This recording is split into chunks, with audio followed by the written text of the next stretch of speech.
Olá, seja bem-vindo ao Veritas Mysteriorum.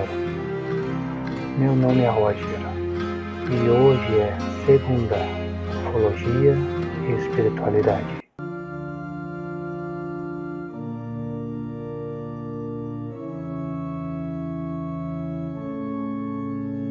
Olá, antes de começarmos o vídeo, eu já peço desculpas de antemão, porque com certeza eu errarei em algumas pronúncias de alguns nomes.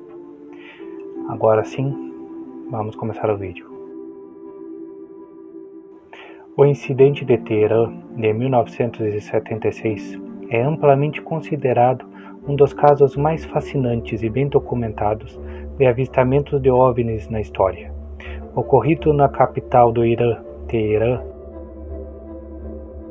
nas primeiras horas do dia 19 de setembro de 1976, envolveu pilotos da Força Aérea Imperial Iraniana, controladores de tráfego aéreo, testemunhas civis e até relatórios enviados aos Estados Unidos, o que o torna um evento de grande interesse para ufólogos, pesquisadores e céticos. O incidente teve início por volta das 22h30 do dia 18 de setembro de 1976, quando testemunhas no distrito de Lavizan, ao norte de Teherã, relataram luzes estranhas no céu. Um comerciante local, identificado apenas como Sr. Hosseini em arquivos iranianos, descreveu um círculo de luzes girando lentamente sobre uma colina próxima, que desapareceu antes que ele pudesse chamar outras pessoas. Por volta das 23 horas, cidadãos no bairro de Shemiran, uma área residencial de Teherã, começaram a telefonar para a torre de controle do aeroporto de Mehrabad, relatando um objeto brilhante pairando a baixa altitude. Pelo menos 4 civis entraram em contato, descrevendo algo que não se assemelhava a um avião ou estrela.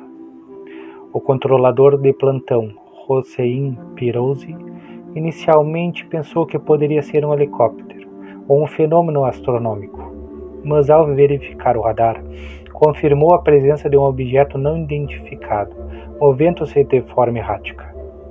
Enquanto isso, um grupo de estudantes universitários no bairro de Narmak, também em Teherã, observava do terraço de um prédio um objeto com luzes giratórias que parecia pairar sobre a cidade antes de se mover rapidamente para o norte.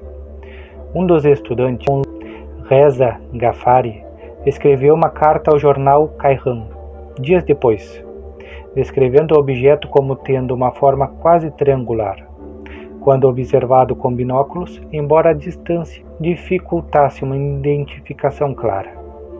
A carta foi publicada, mas rapidamente retirada de circulação, possivelmente por pressão militar.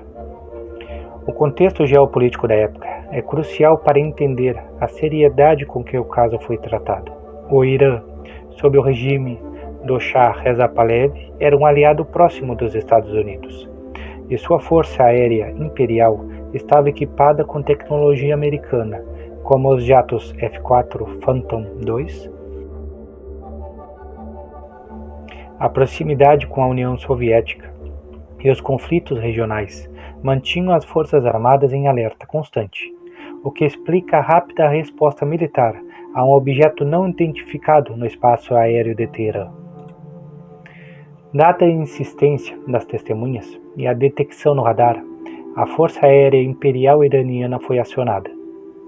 À 1h30 da manhã do dia 19 de setembro, o tenente Yadi Nazeri, acompanhado por um oficial de armas no assento traseiro, decolou da base aérea de Shahrokh, em Ramadã, a cerca de 280 km de Teherã, em um jato F-4 Phantom II.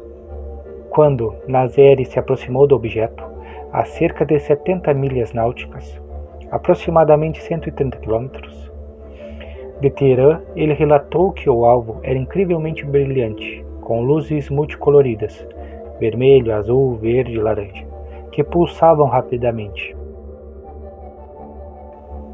Ao tentar travar seu radar no objeto para disparar um míssil AIM-9 Sidewinder, todos os instrumentos de bordo, incluindo comunicações e sistemas de armas, falharam subitamente.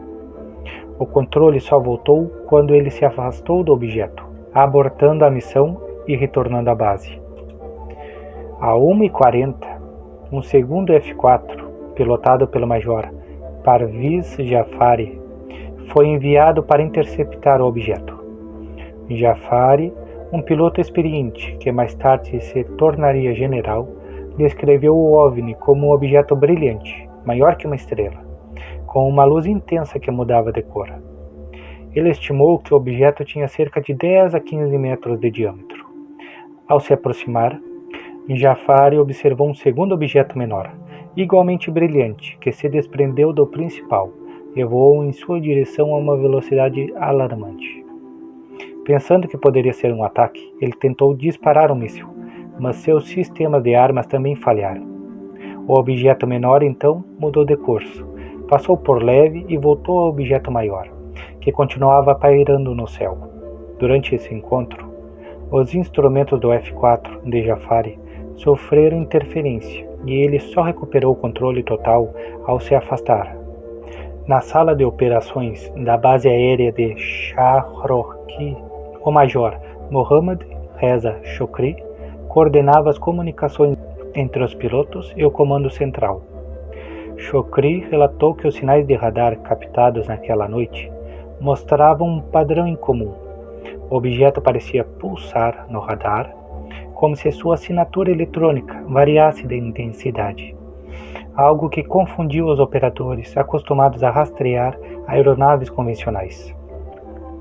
Na torre de Mehrabad, Hossein Pirouzzi e outros controladores rastreavam o objeto com o sistema de radar AN-FPS-77, um modelo americano avançado para a época.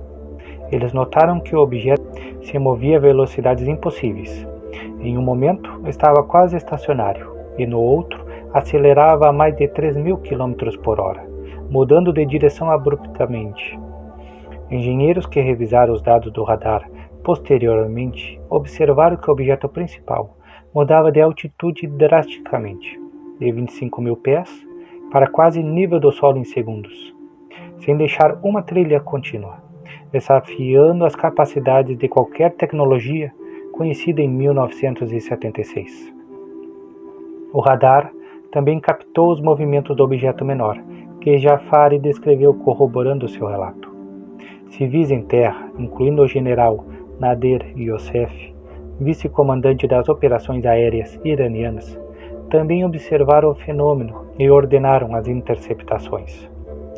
Youssef, que estava em Teherã naquela noite, foi uma das figuras-chave na decisão de enviar os jatos, demonstrando a gravidade com que o incidente foi tratado. Um detalhe adicional é que uma terceira tentativa de interceptação foi preparada, embora não executada. O capitão Ahmad Rezaei, um piloto reserva, foi colocado em alerta na base aérea de Mehrabad para decolar em um terceiro F-4, caso o objeto reaparecesse, após o retorno de Jafari. Embora Rezaei não tenha decolado, ele relatou ter visto a olho nu um brilho intermitente no horizonte norte enquanto estava na pista, que não correspondia a nenhum padrão de aeronave ou estrela conhecido. Durante o retorno de Jafari à base, ele relatou que um dos objetos o seguiu a baixa altitude. Ao se aproximar do solo, um terceiro objeto brilhante desprendeu-se do principal e desceu em direção ao deserto no norte de Teherã, pousando suavemente e iluminando a área ao redor com uma luz intensa. Jafari descreveu esse objeto como retangular, com luzes em cada extremidade e uma no centro, possivelmente com uma cúpula arredondada visível. O tenente Jalal da Miriam, que estava no assento traseiro do F-4 de Jafari, confirmou ter visto essa cúpula, com uma luz fraca no interior. Na manhã seguinte, 19 de setembro, Jafari e uma equipe foram de helicóptero até o local onde o objeto teria pousado, em uma área desértica perto de Rei, ao sul de Teherã. Apesar de uma busca detalhada, não encontraram destroços ou marcas visíveis no solo. No entanto, testemunhas locais relataram um sinal sonoro, como um alarme de emergência, vindo do local exato do pouso, que persistiu por vários dias. Esse som nunca foi explicado oficialmente. O incidente foi registrado em um relatório detalhado pelo capitão Henry S. Shields, da Agência de Inteligência de Defesa dos Estados Unidos da América, DIA, que recebeu as informações diretamente do Irã no mesmo dia, 19 de setembro. O documento desclassificado anos depois descreve os eventos com precisão, incluindo os relatos dos pilotos, os dados do radar e as falhas nos equipamentos. Ele foi enviado aos chefes do Estado-Maior Conjunto dos Estados Unidos da América e analisado por oficiais americanos, como o coronel Roland B. Moore, que o incluiu em um boletim da Força Aérea sobre interferências e obstruções, MJI Quarterly. O general iraniano Azer Barzin, que supervisionou a operação, considerou o caso completamente intrigante, assim como os analistas americanos. Nos Estados Unidos da América, o relatório da DIA foi classificado como de interesse pela CIA, mas não resultou em investigações públicas adicionais. Os avistamentos em si foram descritos de várias formas. O objeto principal era consistentemente relatado como brilhante, com luzes pulsantes e um tamanho significativo. O objeto menor que perseguiu Jafari foi descrito como uma esfera ou ponto de luz extremamente rápido e manobrável. O terceiro objeto, que pousou, tinha uma forma mais definida, possivelmente retangular ou cilíndrica. Testemunhas no solo, incluindo civis e militares, também relataram objetos brilhantes caindo, com trilhas luminosas, o que levou a especulações de que poderiam ser meteoros. Curiosamente, o dia 19 de setembro coincidiu com o pico de duas chuvas de meteoros anuais, os Gama Piscides e os Southern Piscides, além do final dos Eta Draconides, o que dá peso a essa teoria. Há também uma possível conexão com avistamentos regionais na mesma noite. Relatos não confirmados de Damasco, na Síria, e Bagdá, no Iraque, mencionam luzes estranhas no céu entre 18 e 19 de setembro de 1976. Um piloto comercial da Iran Air, voando de Beirute para Teherã naquela noite, informou a torre de Mehrabad sobre um brilho anômalo a oeste da cidade, por volta da meia-noite. Embora esses avistamentos não tenham sido oficialmente ligados ao caso de Teherã, sugerem que o fenômeno pode ter abrangido uma área maior do Oriente Médio. No âmbito militar, o general Reza Naderi, comandante da base aérea de Shah-Roki, ordenou uma revisão completa do sistema de radar dos jatos envolvidos. Os técnicos encontraram vestígios de interferência eletromagnética nos circuitos dos F-4, pilotados por Nazeri e Jafari, mas não conseguiram determinar a causa exata.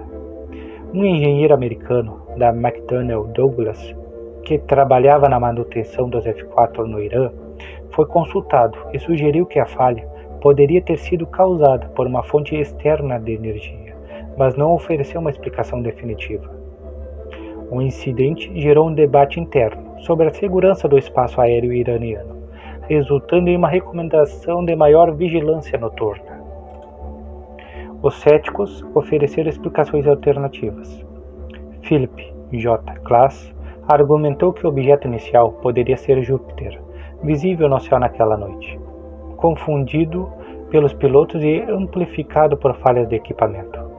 Ele apontou que o primeiro F-4 de Nazeri tinha um histórico de problemas elétricos, reparado apenas um mês antes, e que a oficina da base Shah-Roki era conhecida por manutenção precária. Brian Dunning acrescentou que os meteoros poderiam explicar os objetos caindo e que as falhas nos jatos eram coincidências, não evidências de tecnologia alienígena. James Oberg, pesquisador aeroespacial, também defendeu a hipótese de corpos celestes mal interpretados. Por outro lado, ufólogos destacam a credibilidade das testemunhas. Pilotos treinados como Jafari e Nazeri, controladores como Pirozzi e o general Youssef, e o fato de que o radar confirmou os movimentos anômalos. O relatório da DIA descreve o objeto como tendo características de desempenho extraordinárias, algo que nenhuma aeronave conhecida em 1976 poderia replicar. A perda simultânea de sistemas em 2 F-4 distintos, restaurada ao se afastarem, sugere uma interferência eletromagnética inexplicável. O impacto psicológico nas testemunhas também foi significativo. Jafari, em uma entrevista para um documentário iraniano em 2004, admitiu que o encontro o deixou profundamente abalado, não por medo, mas por uma sensação de humildade diante do desconhecido. Ele mencionou que outros pilotos na base evitaram falar sobre o incidente, por receio de serem ridicularizados, o que limitou depoimentos adicionais na época. O caso foi arquivado, oficialmente pelo governo iraniano, como não resolvido, mas inspirou um aumento no interesse por OVNIs no Irã, com a formação de pequenos grupos de pesquisa amadora inteira nos anos seguintes, muitos dos quais foram dissolvidos após a Revolução Iraniana de 1979. Internacionalmente, o incidente ganhou notoriedade e apareceu em programas como Sightings 1994, que entrevistou Jafari e outros envolvidos, e listas como as do The Daily Telegraph e The Guardian, que o classificaram entre os principais avistamentos de OVNIs. Até hoje, permanece sem uma explicação definitiva, oscilando entre interpretações de fenômenos naturais, falhas técnicas ou algo genuinamente desconhecido, consolidando seu lugar como um marco na ufologia. E se você chegou até aqui, por favor, curta o vídeo, inscreva-se e até o próximo vídeo.